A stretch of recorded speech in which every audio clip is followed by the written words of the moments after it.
I'm Carolina. Welcome to Gray Area Spotlight. And today we have bass house DJ, producer, and all around badass Nostalgix. How you doing?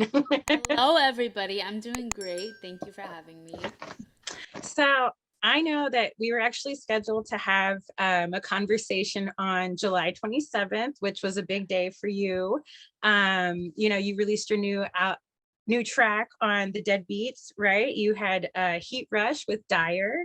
Do you want to tell us a little bit about that? How things have been going since that release? Yes, things have been going really beautifully. That has been one of my favorite songs that I've been like wanting to release for such a long time. It was the last song that I produced when I was still living out in Vancouver.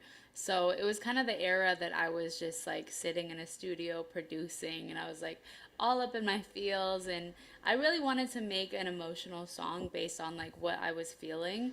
And I found this amazing vocalist Dyer, so I hit her up and the song came to be. So to be releasing it now just feels like almost an end of an era. Yeah, definitely. I also know that you said that you created, well, actually this is, let me back up a little bit. So Heat Rush is your second release on Deadbeats, correct? You had Black Mirror, your EP that came out, and I think Black Mirror, you had said that did you create that one when you were kind of having a hard time, things were a little bit different, hopefully things have gotten better for you. Were you in the same kind of headspace that you were making Heat Rush, or was that just a completely different type of situation?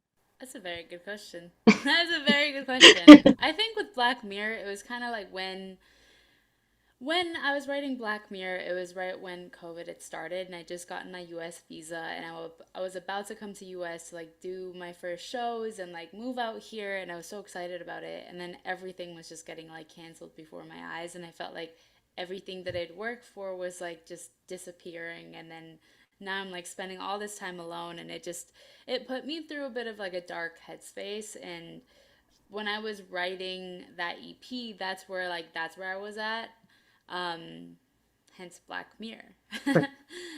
It was just a very interesting time, but Heat Rush was kind of at the end of like when the world was actually like coming back and there was like light at the end of the tunnel and there was actually hope and it's a bit more of a euphoric and emotional song, not in the sense of like, oh my god, the world is falling apart, but in the sense of like, there's love out there, there's beauty out there, and euphoria, all that beauty exists. Yeah, I can definitely tell the difference in the songs. I feel like Black Mirror is kind of hip hoppy grime, and then you've got Heat Rush, which kind of goes back to your bright, light, hopeful kind of thing. So I definitely can see that. It's nice to see your versatility working, and especially as someone that has self-taught, you've taught yourself production, you taught yourself how to DJ. How has that been playing out? Now you're playing all over the world. You're playing all these huge, huge festivals. How's that been being self-taught and getting out there? Well, I taught myself most things for the first part of my career, and then I joined an artist development program back in 2018, actually, called Cosmic Academy, and they were really amazing because I learned a lot of like the technical side of things and how to really run a project. Which I'm like very grateful that I did all that because now I have all those tools and I know the technical side of things because to make music, as much as it's a creative thing, you have to really have the technical side down to understand how to produce a record, to understand what actually sounds good, how to mix something to like actually get it to what's the word, translate with the people listening to it, because you could have like you could make the most amazing song and if it's like mixed poorly or produced poorly, like no one's gonna care, Right. you Yeah, know yeah, but definitely. I I'm really grateful that I've always had this very like DIY, like I can figure anything out myself, because like even right now I'm going through like a phase in my career where I'm doing a lot of like new things for the very first time, and I'm always like, you know what, I'll figure it out, like I'm gonna do it myself, I don't need anybody else, and I'm gonna do this thing. I mean, it's worked for you so far. It's gotten you this far. I mean, I know that you grew up in Iran and then you ended up in Canada and now you're out in LA. I know you just celebrated your 1 year anniversary of moving to LA.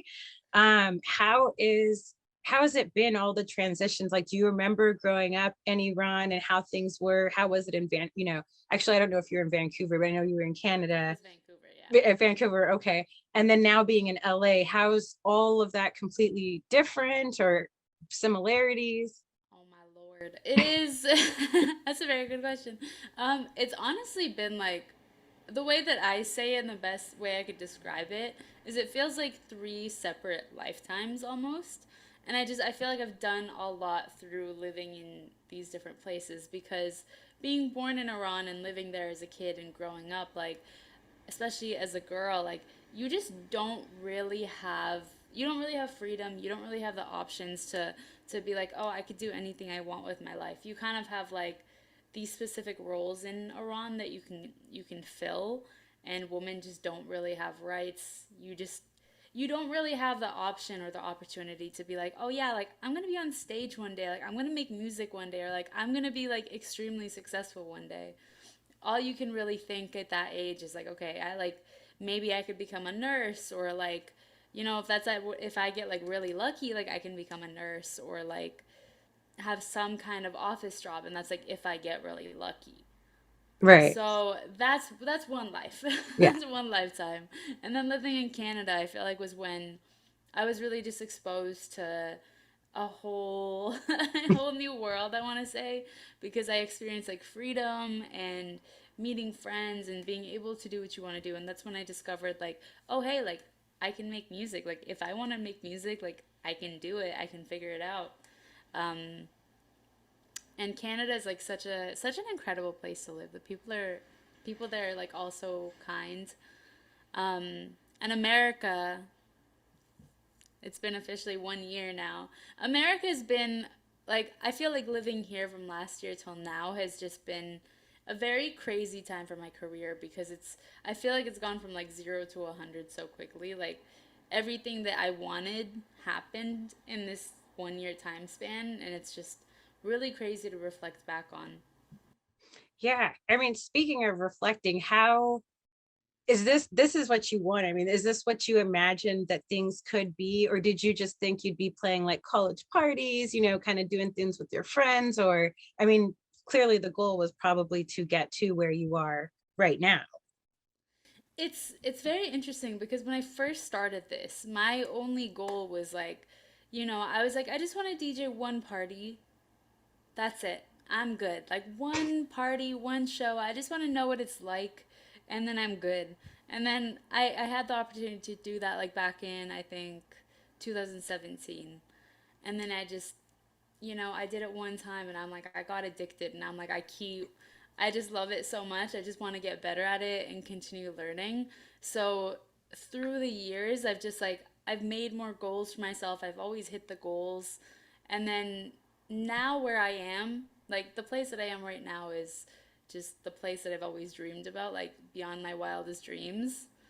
So now being here, I'm like, okay, like I really have the freedom and the opportunity to just really get to focus on music full time and really like working on what my shows are going to look like a year from now, or like what my music is going to sound like a year from now. And it's a really cool place to be because I feel like the opportunities and the ideas are just endless. Yeah, I definitely can. I get that vibe. Like I've watched a lot of your videos, kind of preparing for this and seeing things that you post, and you seem very grateful and humble for what's going on, but you also seem like you're having so much fun, and I feel like that's a big part in engaging with the crowd because I feel not necessarily that anybody can DJ, but anybody can play tracks, and especially if they're not your own tracks.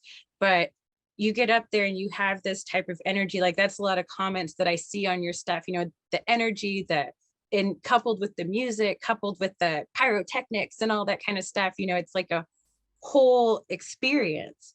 And you just look really like you're having a lot of fun. And that's wonderful to see. I mean, somebody that came from maybe not knowing that this was a possibility to now every that's the world is your oyster kind of thing, you know? Yeah. So, I love the way that you said that. That's very beautiful. I mean, it's to be honest, like learning a lot about you and watching a lot of things, it's just an uplifting thing. And that's one of the words I feel like I see associated in articles with you is like uplifting, fun, energetic, that kind of stuff. So, and it's true. That's really what I see. Thank you. I think like whenever I reflect on what I'm doing, for me it's always crazy because I almost forget where I come from a lot of times because I'm so focused on what I'm working on and things that I'm excited about now that I forget like, I was a little girl growing up in Iran that like I didn't even have this as an option. Like this couldn't even be a dream of mine. It was like so far fetched that I did not have any access to it. So for me to like go from there to where I am now is like it just really proves that if you really want something and if you work towards it and if you have a good spirit about it, like it will happen. Yeah. All right. So growing up there, how are your parents with your life now? Is it, I'm assuming that they have to be a little bit progressive in their thinking and what they want for you because they moved you from Iran to Canada, and now out on your own and doing things like that. Like how is their view and how does that influence you and what you're doing now? They are so proud. It is the cutest thing ever. They're so proud. Like my entire family from Iran too. Like everybody reaches out all the time and they're talking about like how incredible it is to see what I'm doing and they just it's almost like unreal for them to see me doing these things because in our world it doesn't really exist. But the cute thing is that my parents wanted to move from Iran to Canada because they had two girls. And they always tell Oh, me that if we had two boys, we would have just stayed in Iran because they would have been fine. yeah. But because we had two girls, we wanted to move to Canada to give you girls like a chance to be what you want in your life. And it was like an 8 year process for them to even be able to make that move. So I'm just forever grateful for them that they gave me a chance to like do this and become what I want. And in return, it's really cool that now that I do this, like my parents are getting to experience this and see this as well because to them, like this, they didn't even know that this world existed. Yeah. Oh yeah, no, I get that too. It's like growing up, be even here, growing up, I didn't know that this kind of world existed until I was like teens, college, that kind of thing. So it is a completely different world and it's super fascinating and it's really great that they support you. Have they come to any of your shows or plan to come to any of your shows? They came to my last show in Vancouver. So I was headlining Celebrities Nightclub. It was like my big hometown show headline and sold out the show. It was incredible. Went really well. My parents were like standing behind me, like taking pictures, and they're like so proud and like so cute. They're like, I'm with the DJ. I know her. My mom's just standing there, like, yay, she's doing so good. Oh, Cute. oh my God, that's so wonderful because you don't always hear that kind of situation growing up in a place like that coming out here. You don't always get that support. So it's really great that your family here and there are able to really see what you're putting forth, see the effort that you're putting in there. Like that's really wonderful to know. Yeah.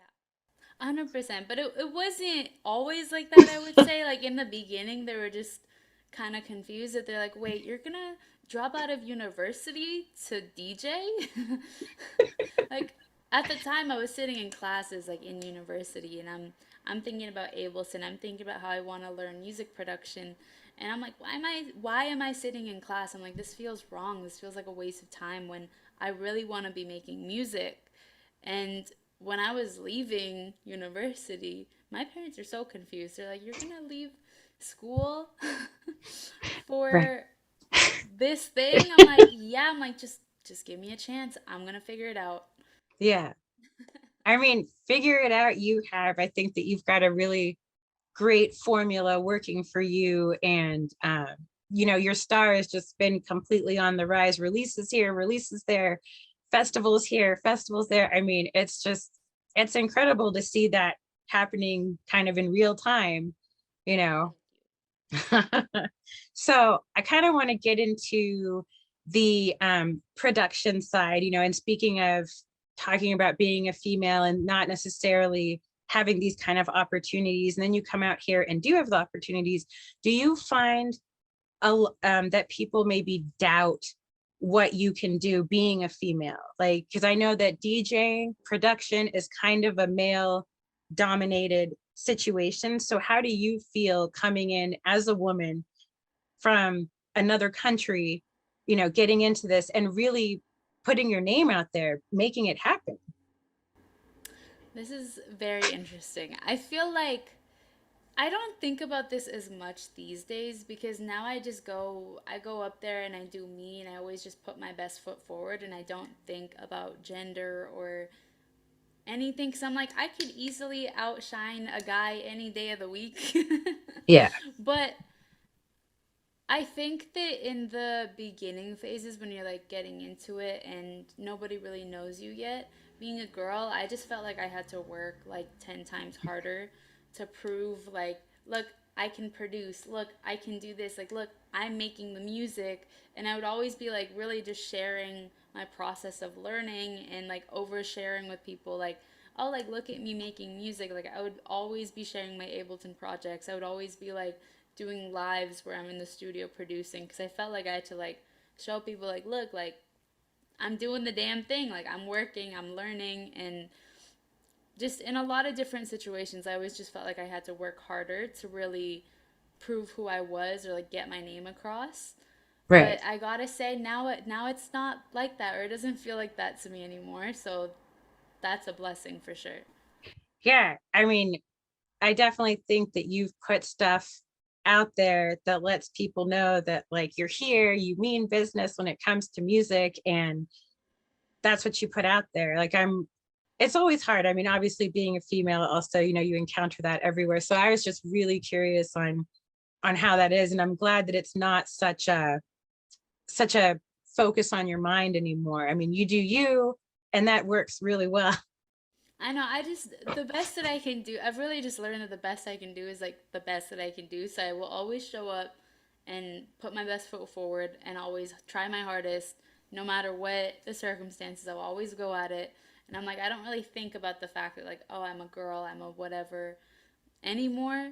But there are still like I do feel like as a woman in the music industry there are, as much as I hate to say it, like it's almost like you have to like it feels like you have to earn your respect in a sense Hmm. where like a guy can just come in any position and he immediately like has the respect of his peers, has the respect of everybody else.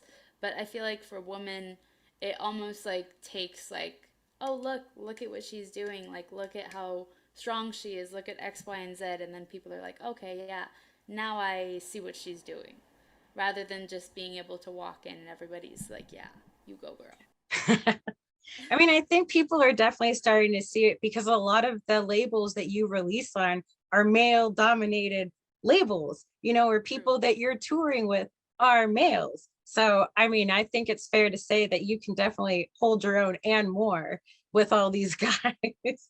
It does make you tough, I gotta say. And another great thing about this is there are so many amazing, talented female producers on the rise right now. So, like, I feel like there's a very supportive community right now, especially that we all just lift each other up and we're all supporting each other. So, like, there's just not really much room for any.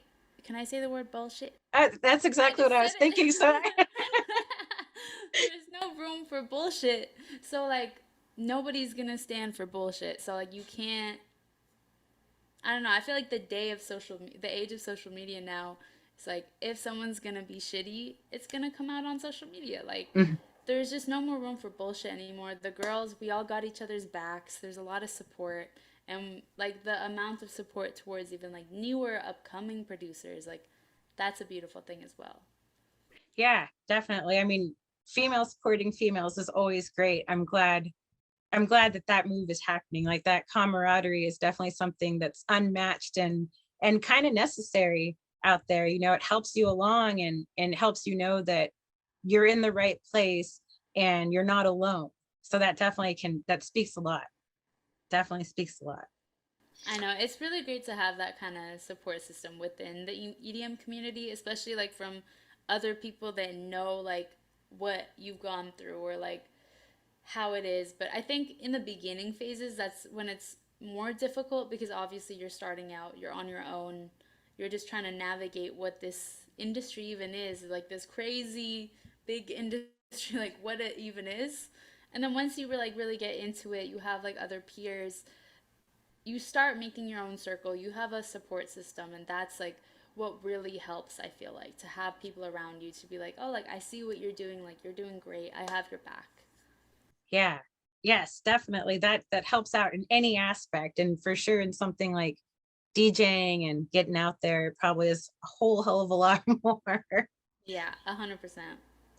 So like going back to celebrating your 1 year anniversary in America, in LA, how have things been going? How do you like America? Is LA your where you're going to end up? Do you think it's just a stepping stone for right now? That's a very good question. I feel like I've been like really heavily thinking on this lately as the 1 year anniversary has come up. I feel like I've grown a lot out here in the last year, especially moving away from Canada and moving alone. It's really just forced me to learn to be on my own, not depend on anyone, like to put together a bed, not ask anyone for help, and just like figure it out. I'm like I've learned to like really, I want to say, be a human out here. And it's just forced a lot of like growth in my personal life and as an artist. So I definitely really enjoy being out here, and I feel like it's a great place for music and it's a great place to tour and do shows. I don't know if LA will be my forever home, but it also depends like how the next 2 years kind of go in my life. And I feel like um, I kind of just want to be where my people are as Yeah. I'm learning. So right now, like I'm definitely good to be here, but it just depends how the next couple years go in my life. Right. Yeah. It's kind of hard to look far into the future, especially if you don't know what trajectory your career is going to take and how that's going to go. So I definitely can understand that, at least for right now, LA is home Oh and, yeah. home base. Have you been able, one of the articles I had read that you hadn't had time to decorate or do anything like that. And I know you've been busy touring. Have you been able to make it a home? Oh, I'm terrible because I barely spend any time out here, which is the funny thing. Like I'm gone most weekends and then I'll come home and I'll spend maybe like 3 days here, but a majority of those days I'm in the studio. Right. So like I'm pretty much not even home. But I feel like once I have more time to like really spend here and build out here, then I'll probably want to stay here longer. Right. Yeah, definitely. But I'm just not the kind of person that like feels like I need to like I don't know, I can be anywhere and I'll be happy is the thing. Like you could ship me off to Paris tomorrow and I could live there for 6 months and I'll be happy. So Right. for me, like I've just learned that home is not necessarily a location, and wherever I go I'll be good. Great. Oh, that's so interesting to say. It's like where people say that home is where your heart is, kind of thing. So yeah, that's definitely wherever wherever it's calling to you. I could see that you can make home be anywhere. Hmm. That's That's beautiful. I I'm just feel like, glad. especially with like what I get to do in touring and getting to perform, I feel like I'm constantly, every weekend, I get to go to a new city, a new state, and I get to be around friends and I get to be doing what I love. So I never really think like, oh my God, I miss home. Because I Right. feel like what I'm doing to me is what's making me happy and what feels like home. Right. Yeah, the connections with the music, the connections in at the festivals or parties and things, yeah, it definitely can make it feel anywhere like home. And speaking of touring and everything, where would be your most favorite place that you've gone on tour, or your most favorite show, if that's, you know, Ooh, this is hard because I feel like all of them have been my favorite. But I think EDC this past year was a really special one because I got to do 3 sets at EDC, which was just really insane and really massive. All the sets went incredible. And then recently I performed at Shambhala Music Festival, Right. and I performed at the Pagoda, which is like a dream stage of mine. And it was like, it was just one of those sets that for me, like, I felt like everything in my life just clicked. And it was really beautiful because the entire like um what do you call it, entire stage gets like filled immediately as I go on. Everybody's just having so much fun. It's like an insane party, and the energy was just like out of this world, and I can't even describe it, but I got off the stage and I just felt like my heart was just like full and so happy, and I was like, wow, like I can't believe like that just happened. That was like one of the best sets of my life so far. Wow. And that was like a few weeks ago, so Yeah. Oh, yeah, I've seen your Instagram post and some things about that. So it definitely looked like, I mean, everything that I've seen from yours, it gets progressively, um, crazier. yeah, exactly. Gets progressively crazier, and you're just still there, like having fun and rocking out, and the vibe, like the vibe from the crowd, the vibe from you, the vibe from the music, like it's just unmatched. I could definitely see how that one would be a favorite. I know. I feel like every show that I do, I love and I have a lot of fun. But there's like specific times, and it happens like very randomly. It could be at like a random show in the middle of nowhere.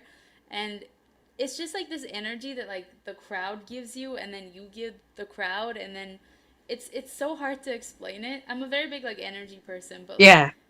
when the crowd is just like having the best time of their life, and then you're doing your thing, there's like this beautiful like middle point that happens that it's just like the best energy in the world, and there's nothing I've ever experienced like it before, and you just like feel like everything in life is amazing. That's it.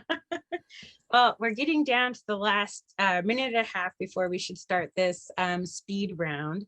So I guess I just wanted to kind of touch on a little bit. Like I said, I've noticed that you like you said, you're a do it yourself person. You're very goal oriented, go getter. How has it felt working with people that initially you said that I looked up to them, like Zed's Dead, or Doc DJ Fresh, excuse me, people like that. And now you're releasing with them. Like, how has that been for you?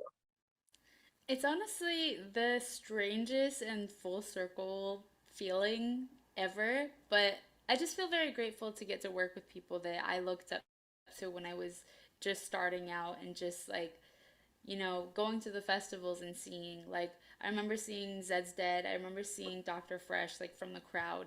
And now to get to actually, like, be peers with them and have them also support my music and make music with them just feels like very full circle. And it makes me feel very proud that, within a 4 year span that could become possible. Yeah, that's very impressive for anybody, but that is just incredible to me. I took an Ableton class, and I couldn't imagine trying to teach it to myself. I'm a writer, I like music and everything, but it was definitely, I'm super impressed that you could teach yourself and know that, just because for me I was lost. So it's It definitely takes time and a lot of like playing around, but the first step in anything is just to start and be bad right. at it, and then you're gonna Yeah, figure it out. But yeah, you don't, there's no way that you start, and especially you're perfect. producing. I know, because with music production too, like you gotta really develop your ears, and that's the part that takes time. So even once you learn the technical side of things, it's developing your ears that also takes time. So it's like two things that like you just need to really be patient with. Right. Oh, patience. Patience. We love patience. Well, now we're on to our, as we wind down on this little bit of interview, we've got a little speed round, probably 10 to 15 questions if we can get to it, depending on your answers. Don't think too hard about them. They're not meant to be any difficult thing. It's kind of I'm not fun. thinking. I tried to figure some things out by looking into you. So we'll see if, how it goes. But I noticed you're blonde now. Do blondes have more fun? Yes. Instagram or TikTok? Instagram. Biggie or Tupac? Biggie. Britney or Christina? Britney. Nightclub or festival? Festival. San Francisco or San Jose? San Francisco. All right, who makes the best latte? Dunkin' Donuts, Starbucks, or Tate? Tate. Oh, my girl did her research. I I Tate. watched I watched your vlog. You In were Boston. Ooh, so good. Tate. I know you cited Missy Elliott as an inspiration. Favorite Missy Elliott song or album? Oh, work. Or I love it. I love it. What are three words that you would use to describe yourself or your music? Fun, energetic, and driven. I love it. I agree with those. I definitely agree with those. um, Favorite Smash Brother character? Wait, Smash Brothers is like the Mario guy too. Hmm. Like the Toad little thing. Yeah. Toad. um, okay, let's see. If you didn't have to, well, not necessarily have to, but if you weren't listening to EDM, what other music would you be listening to? I like punk rock a lot too. Oh, okay, But okay, I listen to everything. But let's say pop rock. okay, okay. If you could have one superpower, which one would you want? I would want to teleport places. Oh yeah, that sounds like a good one. What's your go-to karaoke song? got a pocket full of sunshine. Natasha Bedingfield. Yes, yes, yes. Oh, I love it. Um, if you could only save one piece of studio equipment from your studio or the studio, what would it be? Mm, does a laptop count? It counts, Because yeah. I need it. Without the laptop, you can't make anything. I want my Right. laptop. With my Okay. laptop, I can make anything. Let's see. DMB, drum and bass, or trap? Ooh, drum and bass. And we'll make this our last one. If you were given an iPod from the 90s, what artist or song would have to be on it? Oh my God. I feel like Ace of Base. All that she wants.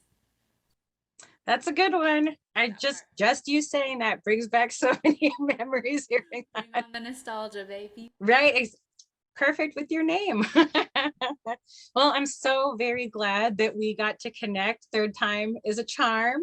It's very, very nice to meet you. And we definitely here at Gray Area appreciate you taking the time to chat with us. Of course. Thank you so much for having me. This was really fun. Oh, great. I'm glad. I'm glad. And we wish you well. And I'm sure that we'll be seeing more big things from you to come. Thank you. I hope you have a really beautiful day. Thank you, Bye, you everybody too. watching. See ya.